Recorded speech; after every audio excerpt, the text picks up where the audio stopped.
sample nga, sample. Sige, mamaya na lang. Silence pa pala tayo. So yun, naniniwala ba kayo dun sa song na together we are stronger? Ang sing, no? Ang sing, gano'n. So we're stronger together in following God and in doing our mission, no? Iba yung feeling kapag ka may kasama ka na nagmi-mission. Kasama as a group ha, baka 1v1 naman yung iniisip, no? So yun, kamusta kayo? Okay lang. See yung gano'n. So today is the third day ng ating retreat. Alam ko na mas stronger na tayo ngayon. Lalo na nung parang na-prove ito nung first day pa lang natin, no? Na despite na may bagyo and despite na may habagat, stronger tayo kasi pumunta tayo dito, no? So I know God is happy, no, to see all of us here na nagpe-persevere to attend this retreat and to join this community. So balik tayo dun sa song, no? Sobrang pang-animation tong song na to eh. So, yung song na to, nung una ko siyang narinig, ang cute niya, no? Kasing cute ko. Wala si Gab, kaya ako muna yung cute. So, joke lang. So, yun nga, nung unang beses kong narinig yung song na to, feeling ko bumalik ako nung kindergarten ako. Mga 22 years ago siguro. So, siguro dahil dun sa tune at saka dun sa mga batang kumakanta. But what I really like dun sa song is yung lyrics niya, yung message ng song, no? Na we are stronger when we are together, di ba? When we are part of a community. Sabi nga dun sa lyrics eh, together we're stronger, we've got to remember we're one, with love at the center, we can come together. So for me, everything naman ay lumalakas kapag may kasama. Ako lumalakas akong pumunta sa CR pag may kasama ako. Tama, di ba? So lahat naman tayo lumalakas, no, kapag may kasama. Sabi nga eh, two is better than one. Ay, tama ba? Wait lang. Two heads are better than one, no? So yung boys naman, alam ko lumalakas yung loob ng mga yan kapag kapag may kasama din sa CR, oo. At saka kapag ka oras ng asaran, no? Lalo na yung kapag ka manliligaw sila, tama ba? Lumalakas ba yung loob nyo pag may kasama kayo? No, so hindi ko sure, no? So yun, na kapag ka we feel na we are alone, we feel weak. Pero pag may kasama tayo, lalo na kapag friends natin yung kasama natin, we feel stronger. Just like kapag parte tayo ng isang community, no? When we are not alone doing the mission, when we are kasama natin yung mga kapareho nating tao, no? Kapareho natin ang gusto, kapareho natin ang mga goal na gustong i-achieve, we feel na we are stronger. Instantly, biglang kaya mo nang kumanta or kaya mo nang mag-MC, di ba? Biglang kaya mo nang mag-share ng testimony of life mo dahil meron kang mga kasama.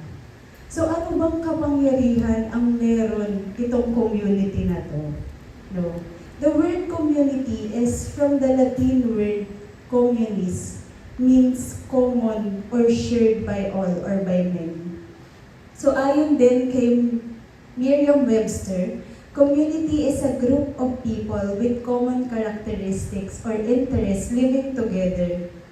So for me, kung i-translate ko siya sa salita ko, yung community is para siyang kulto, charot. Yun, or para siyang samahan. Kulto. Ano lang naman yun, kuya? Parang di ba pag kulto, ganun, group. Sorry. So yun, kasi di ba may common goals, no? Or may mga bagay na pare-pare. Like, kunyari, community ng dancers or singeries, mga tiktokeries, ganyan. Or community ng mga Christian believers katulad natin.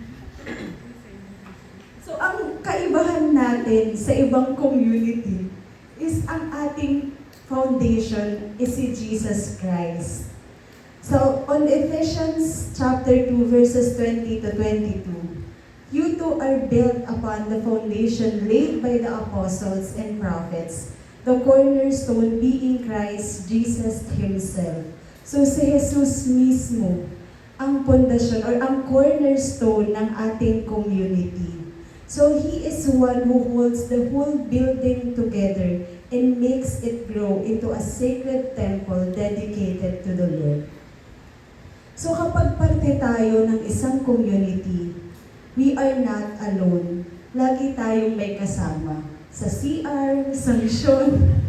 Hindi pwedeng mawala yung CR, sorry. So tulad natin, no, na pinagbuklod-buklod or pinagsama-sama tayo ngayon dito sa Verbum Dei Community. Una siguro dahil sa aya ng friends natin or dahil sa aya ni Kuya Bong or dahil sa aya ng kapatid natin. Pero nung lumalim na yung connection natin sa community, yung reason natin nag-iba na rin, no? Naging dahil na sa gusto nating mag-serve kay Lord through preaching the Word of God and to form new apostles din.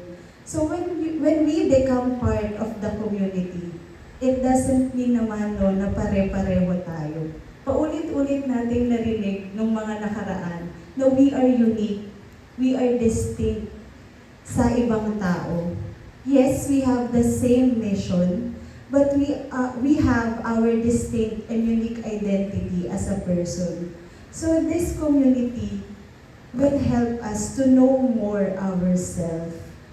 Kung ano pa yung mga kaya nating ilabas, di ba? Yung full capacity ng pagiging tao natin or ng pagiging Christian natin. So makikilala natin sa loob ng community yung sarili natin. Di ba like me, akala ko maikli lang yung pasensya ko. Pero mas maikli pa pala yung pasensya ko dun sa ine-expect ko. Charot. So yun. So dati feeling ko, hindi ko kayang magsalita sa harap like this. Or hindi ko kayang i-share yung mga prayers ko. Tawag dito. Asan ba? Yun, yung mga prayers ko or yung mga experiences ko sa buhay. Parang yes, matagal na akong lector. Pero pag sa lector kasi pinabasa ko lang naman yung mga sinasabi ko. Hindi ako nag-share ng kung ano man yung own prayers ko. So akala ko din, hindi ko kayang mag-lead or maging responsable sa mga tao. Maging responsable para sa ibang tao. Kasi nagtitinda ng isda. Sobrang selfish ko eh. So ayokong nababother yung buhay ko. Ang corny ng joke ko. Na-adapt ko lang ito, pasensya na. Lumayo ka natin tayo. Yun. Selfish ako, ganun. Ayokong nababother yung sarili ko para sa sake ng ibang tao. Kumbaga may sarili akong mundo. Tsaka parang self-proclaim ako na strong independent girl, ganun. So parang masaya na ako kung ano man masaya na ako sa sarili kong mundo or kontento na ako doon. Na hindi ko kailangan ng isang community para mag-grow kasi kaya ko naman di ba? So yan yung paniniwala ko dati. But knowing the Verbum Dei community now, it made me doubt myself. Na totoo ba? Strong independent girl ba talaga ako? Hindi ba talaga ako dumedepende sa iba? Or hindi ko ba talaga kailangan mag-depend sa ibang tao? Hindi ko ba talaga kayang maging responsable para sa iba? Hindi ko ba talaga kayang magsalita sa harap at i-share kung ano man yung faith ko? Tsaka isa pa, masaya ba talaga ako na mag-isa ako? Parang yun talaga yung pinaka... Okay, chat ko natin. Yun. So the community helps me to grow and discover new things about me. Hindi ko alam kung alam niyo itong pelikula na to. Kilala niyo ba si Laida Magtalas? Coffee? Basta yun, si Sarah Geronimo yun. Tapos si Laida Magtalas, meron kasi siyang version 2.0. So kung meron siyang ganon, meron ding Darlene version 2.0. Kasi in this community, I learn how to grow, no? Natuto akong mag-grow. Hindi lang siguro dahil sa kagagawan ko, but especially dahil sa tulong ng community na to. And dahil na din sa inyo, no? Sa mga taong bumubuo ng community na to. Na-push ko yung sarili ko na mag-grow and lumabas dun sa may comfort zone ko. So I know some of you, kapareho ko rin ng storya, no? Na dito lang sa community natuklasan na may ganun pala silang talent. Dito lang na-experience sumayaw or kumanta, di ba? Or tumugtog, di ba? Or lalo na siguro mag-preach, no? So everything ay nagiging possible kapag merong mga taong nasa likod mo at alam mong nakasuporta sa'yo. You feel that you are stronger when you have companions. So, ano kaya yung meron dun sa loob ng community na nagpapalakas sa atin? So, napanood niyo na ba yung movie na The Rise of the Guardians? Yung si Jack Frost, ayun, si Santa Claus, yan. So, meron akong favorite scene doon. Yung scene na tinanong ni Santa Claus si Jack Frost. Sabi niya, Jack Frost, Jack Frost, what is your core? So, ano yung center mo, Jack? Ano ka kapag ka sa oras ng kagipitan, ganon? So, yan din yung tanong ko eh. Ano nga ba yung center ng community natin? Ano yung core natin as a community? Dun sa movie, yung core ni Jack Frost is yung fun. No, he replaces his fear into fun. Parang hindi si Jack Frost yun kung hindi siya masiyahin or kung hindi niya ginagawang nakakatawa yung takot niya. So in our context naman, hindi natin matatawag na Christian community ito kung hindi natin center si Jesus at ang kanyang mga commandments. So the greatest commandment of Jesus is to love one another as I have loved you. Diba in John chapter 13 verse 34, and now I give you a new commandment, love one another as I have loved you. So you must love one another. So the center of our community is love, is Jesus Christ. So love unites us. Love does not make division, no? Love makes our community stronger. Sometimes siguro we feel that we are divided in this so-called one community of our. So like dito sa atin, no? Minsan sasabihin natin, all youth, all teens, or all boys, ganyan, all girls, ganyan. Yung mga mission, or meron pa kunyari, the Johns, meron tayong mga titles sa mga grupo natin, or the Josephs, ganyan, Ate Kape. So meron tayong mga iba't ibang grupo, no? For me naman, hindi naman siya masama. It's normal na may mga taong mas komportable ka talaga. Mas komportable kang magkwento, or mas nag-e-enjoy ka pag sila yung kasama mo.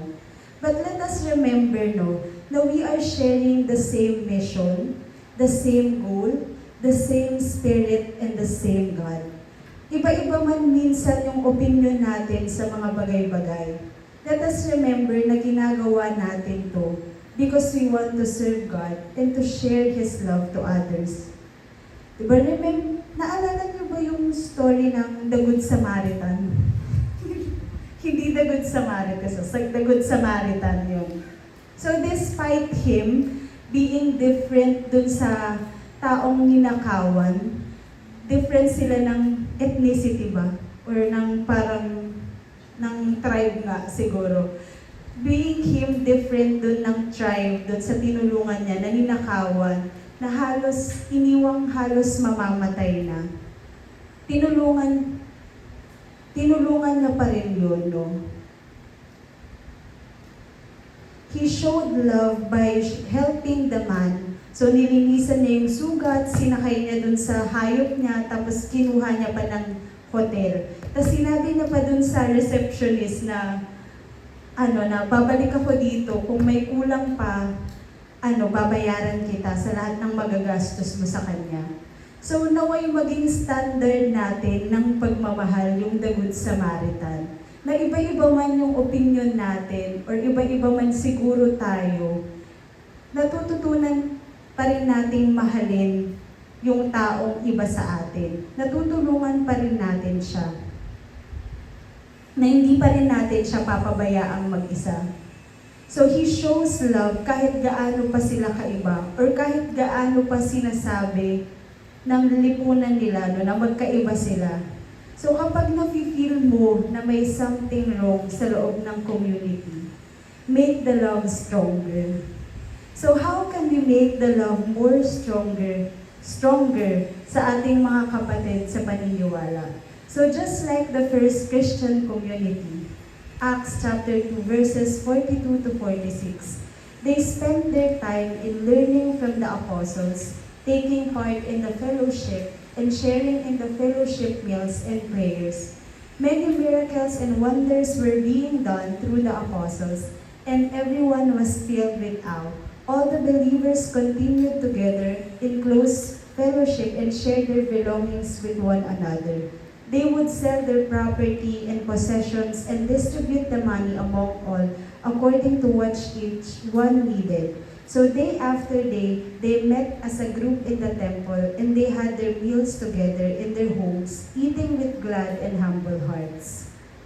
So we make the love stronger by our togetherness, or sa ating pagsama-sama. Pagsasama-sama. So tulad nga ng mga unang Christian community, na sama-samang pumupunta sa temple at nagsishare ng foods nila and prayers at nag-i-spend for their fellowship. We are also doing that din, di ba? Tulad na rin ng kapag nagsoso tayo, so we pray together. Tapos we share our encounter or conversation to Christ sa mga ka-group natin. Or sometimes, di ba, sa sharing na isi-share din natin yung mga crosses natin, yung mga bagay na iniisip natin, tsaka yung mga victories na nangyayari sa buhay natin. Or sometimes, you also share yung love life natin sa mga ka-group natin. So lahat na pag-uusapan natin sa sharing. So for me, that is our fellowship, no? Katulad ng mga first Christian community. Tapos, meron din tayong open forums minsan, no? Na we will tell things to our co-youth or co-teens, things na will make them improve. Dahil mahal natin sila as kapatid, di ba? Kasi we wanted to grow together, na wala tayong maiiwan, no? Na lahat tayo mag-grow into something, into our best version.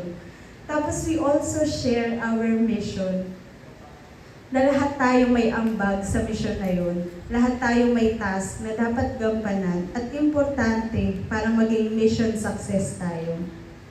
So that will make our love stronger, and that will also prove na we are stronger when we are together. Dahil alam mo, na hindi mo gagawin yung isang bagay na yun na mag-isa, no? Na merong mga taong nasa likod mo, literal, charot. May mga taong magsasabi sa'yo or magpaparamdam sa'yo na we got your back, no? We're on this together. So walang mahirap or mabigat na misyon or buhay if you have your companions na will help you to become stronger. Sabi nga it's not the journey or the destination is important, but the company.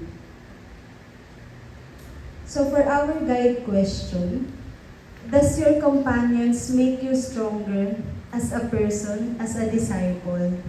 So does our community makes you stronger, makes your faith stronger, your trust and connection to God?